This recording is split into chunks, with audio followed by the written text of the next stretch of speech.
Do you know how many times I've heard people say that they hate fighting afflicted monsters? Yeah, a lot. They say it's because the quest takes too long. The afflicted monsters hit too hard. They say the Kurio game mechanic is annoying and frustrating.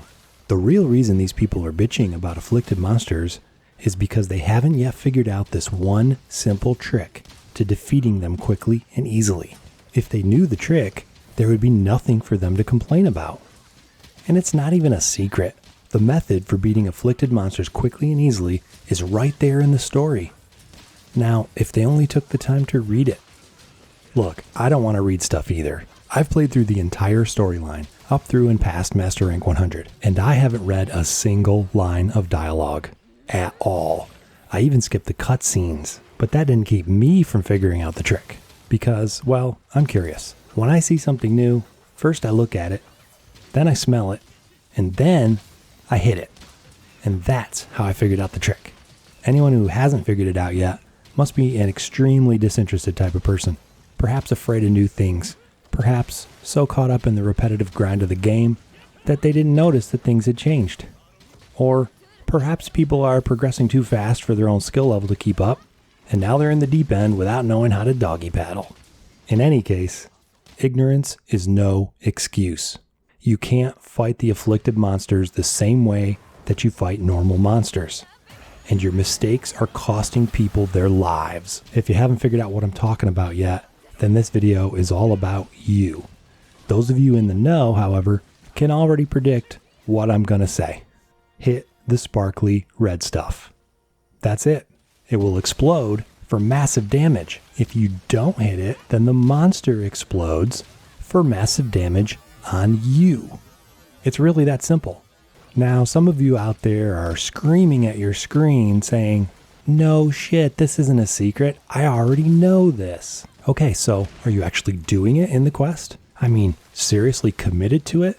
If you're doing it right, then the monster will never explode, and your quest times will be so much faster. So if you are that guy, then congratulations, you're in the minority. Maybe 10% of the players I see online have this figured out. Now the rest of you are probably sitting there stammering, but the red stuff is not on a weak spot. It does so little damage to attack it. And this is the point where I get so frustrated with your ignorance that I want to reach through your screen and slap you across the face. Are you even paying attention? Focus, people. When you hit the red stuff enough times, it explodes for far more damage to the monster than you would have done hitting it in the weak spot. Let me repeat that for those of you who are still too slow. Hitting the red sparkly bits does more damage than hitting the monster anywhere else. And it does so much more than that. Each time you break a sparkly red bit, the monster flinches. When you break off enough of them, the monster goes down, loses its afflicted status, and is vulnerable for a very long period of time, after which it is weaker and slower.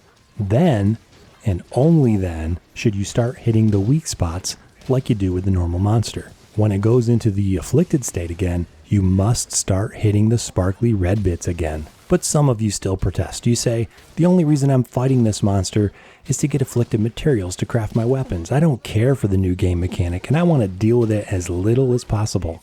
Oh, really? If you're only doing this for afflicted materials, then you definitely should be hitting the red sparkly bits.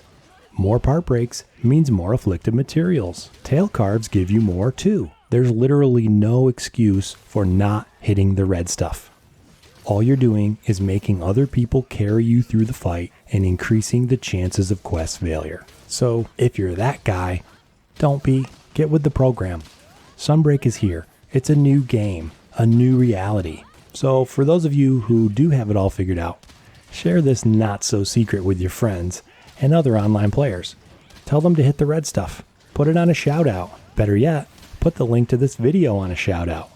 They will thank you for it later, after you've saved them countless hours of frustration and disappointment. Tell me in the comments what other tricks you have for fighting afflicted monsters, and don't forget to tell me how offended you are by this video. You're welcome.